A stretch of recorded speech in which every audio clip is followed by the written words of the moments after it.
Ja ku jemi pra bashkë, tani është koha që të bashkë bisedoj me musafirët e mi të radhës, ani pse të vegjël në mosh janë shumë të rritur në mendje. Po e them kështu, me qenë se të dy së bashku, bashkë punojnë dhe mësojnë jashtëzakonisht shumë për inteligjencën artificiale. Inteligjenca artificiale, po besoj tashmë vetë se keni ndëgjuar, e kemi në prezente në jetën tonë të përditshme, dhe gjithat mirat që po na i sjell, gjithsesi ka edhe anën tjetër të cilet ndoshta mund ta kenë edhe skeptike, por sot do të flasim për këta dy të rinjt. Me mua këtu afër është Kaon dhe Hana Krasniqi.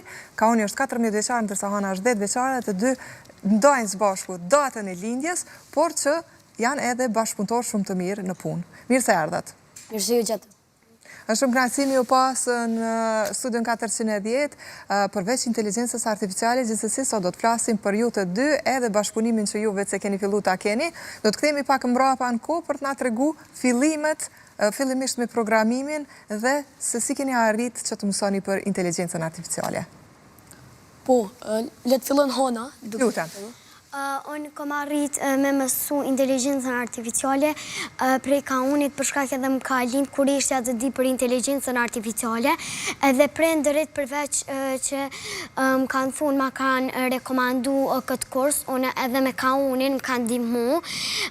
U konë si lloj mësuesi jam i dytë për çdo gjë që kom pas nevojë edhe që atëherë më ka lind kur ishtja duke bisedu me Kaunin edhe duke krijuar projekt. Ndërsa Kauni tashmë ka 6 vite, apo jo, që veç je futur 6 deri në 7. 6-7 vite për afërsisht që ti veç je në botën e programimit, inteligjencës artificiale dhe gjithë shka që ndërlidhet me teknologjinë. Na tregu pak fillimet e tua dhe pas që nke bërë edhe mësues. Po, pra që nga mosha 7 vjeçare kom ndjek një kurs i quajtur Bën e vet. Prindërit e mi në fillim nuk kanë pasur asnjë njohuri për programimin, për teknologjinë, por prindërit më rekomanduan që të ndjek një kurs lidhur me programimin dhe unë pranova dhe më pas më lindi kurrishta që të vazhdoj dhe kështu si lloj zinxhiri vetëm po vazhdoj ende të mësoj.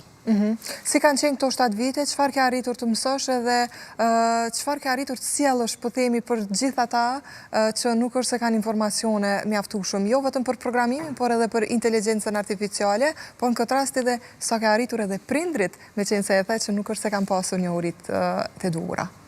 Pikrisht, pra, unë dhe Hana kemi krijuar disa platforma, unë kam krijuar një platformë e cila mëson inteligjencën artificiale pa dallim të njohurive që njerëzit kanë. Dhe për gjatë këtyre 7 viteve unë kam mësuar aftësi të ndryshme të programimit, po ashtu që nga viti 2023 kam filluar që të mirë me inteligjencën artificiale, atëherë pra filloj dhe u bëm hyri në trend dhe ende tash vetëm është duke u avancuar dhe çdo ditë po kemi lajme të reja që lidhen me inteligjencën artificiale. Po.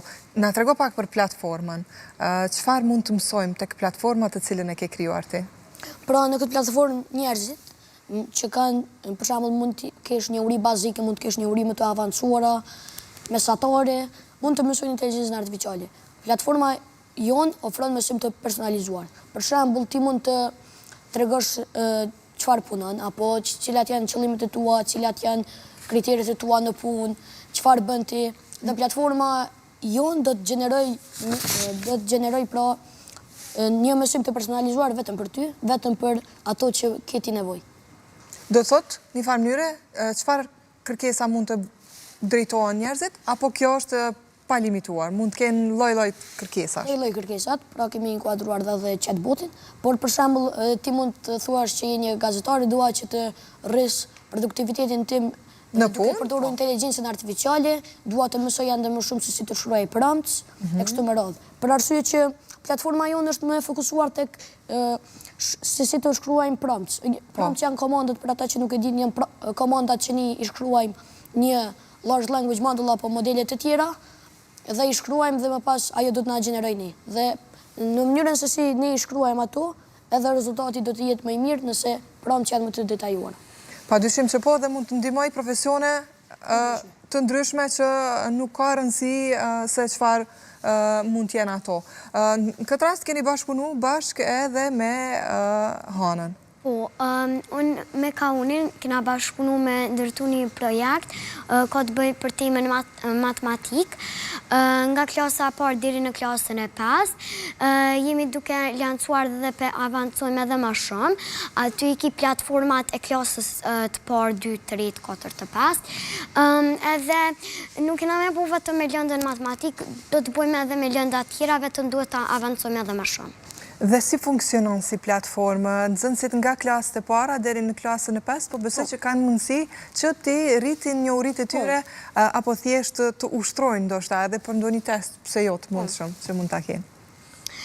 Tash me të regu procesin, pas kur hen tek aplikacioni, aty i ki klasën e parë 2, 3, 4, 5, te hen për shambull klasën e 4, aty i ki për shambull temat që te pëdojnë me mësu për shambull thyesat, atëherë te aty i prek edhe ta të regon mënyrën ma të logjikshme për me mësu thyesat.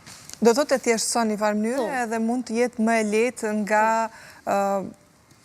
ato që kemi mësuar në klasë, ndoshta dikush nuk është i përqendruar në momentet kur shpjegon mësuesi apo mësuesja, kështu që mund ta përdorin aplikacionin. Edhe po ashtu në fund kur i mëson këtë thyesat e ki si një lloj quizi, si lloj testi. Ne po se sa ke arrit me marrë njohuri apo jo? Po. Sa ka qenë i suksesshëm deri në këtë pikë? A ke pas mundësi të marrësh ndonjë koment, ndonjë feedback nga pse jo, edhe shokët e shoqet e klasës apo shoqëri? Po.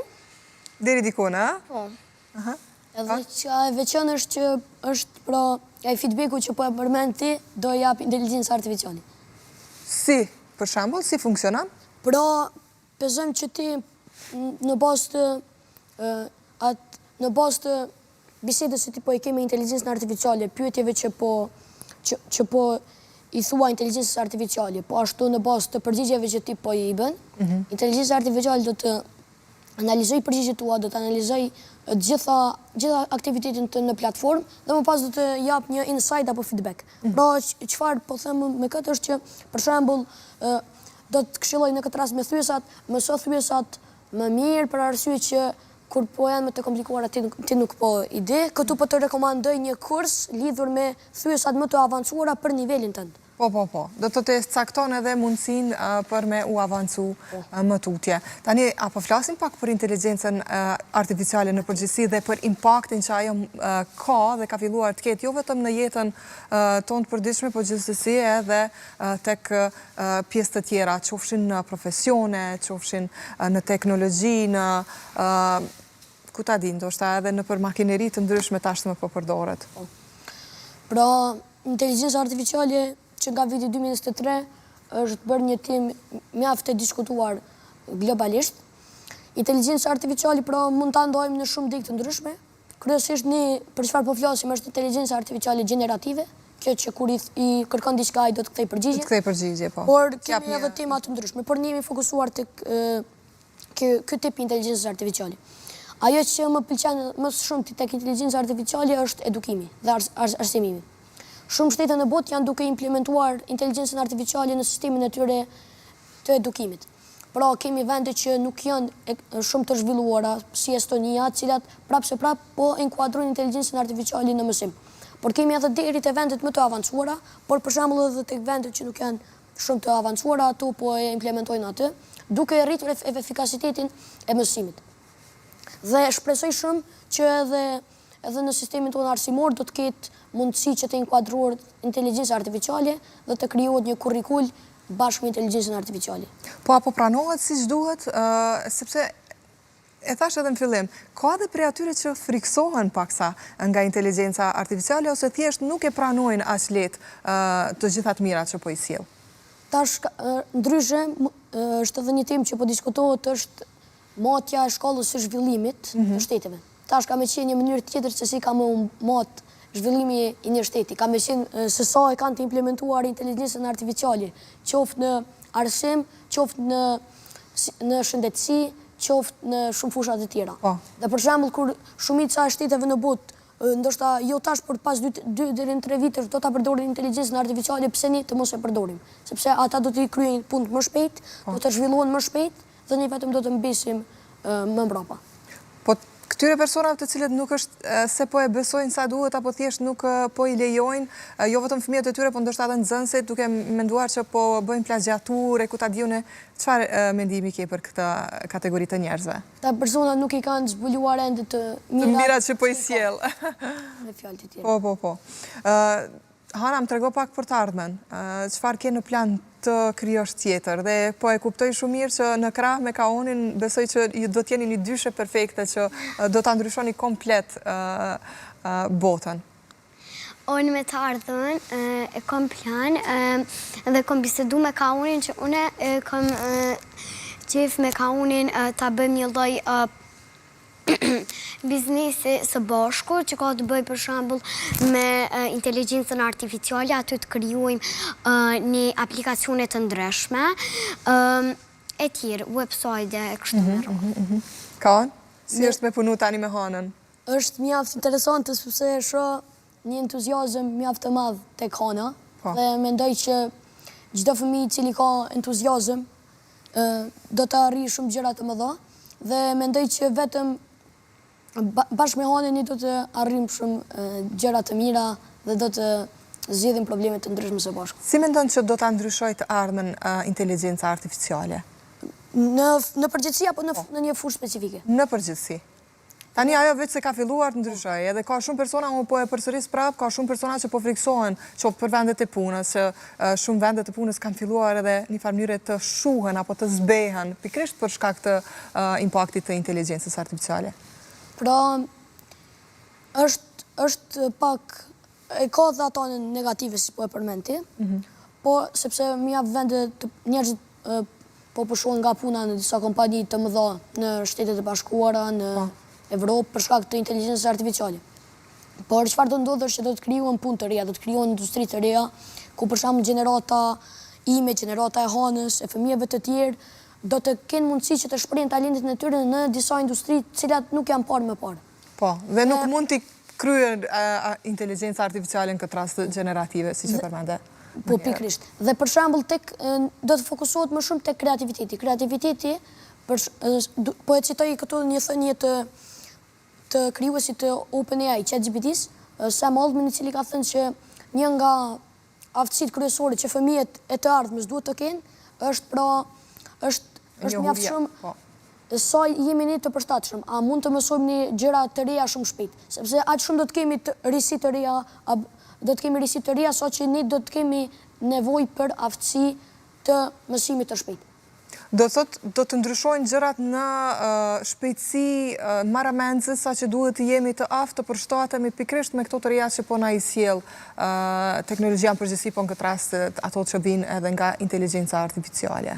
Po, pikërisht, por për shembull sa i përket edhe sistemit arsimor që e përmenda më herët, kjo është një tim që njerëzit debatojnë lidhur me këtë, sepse mendojnë që disa janë pro, disa janë kundër kësaj, por unë mendoj që nëse implementojmë ashtu siç duhet, inteligjencën artificiale në arsimim, do të ketë shumë dobi në mësim. Dhe këtë po e vërtetoj me një lajm nga Shtetet e Bashkuara, ku një shkollë e mesme, e cila ka përdorur inteligjencën artificiale për një periudhë të caktuar kohor, për vetëm 2 orë në ditë, ka arritur të shënoj një rezultat si një nga shkollat më të mira në gjithë Shtetet e Bashkuara të Amerikës. Dhe për vetëm 2 orë në ditë, nxënësit kanë folur, kanë biseduar me inteligjencën artificiale dhe kanë arritur këtë sukses. Ishte shumë kënaqësi që ju pata në studio, Kaon dhe Hana. Unë po shpresoj shumë që jam shumë e sigurt që ardhmja juaj do të jetë shumë e ndritur, po gjithsesi do doja një mesazh nga ju të dytë për shokët dhe shoqet, moshatarët që ju keni dhe gjithë prindrit ndoshta që të mos hezitojnë, që t'i kurajojnë fëmijët e tyre që të ndjekin rrugtimin që keni ndjekur edhe ju. Lutem, Hana.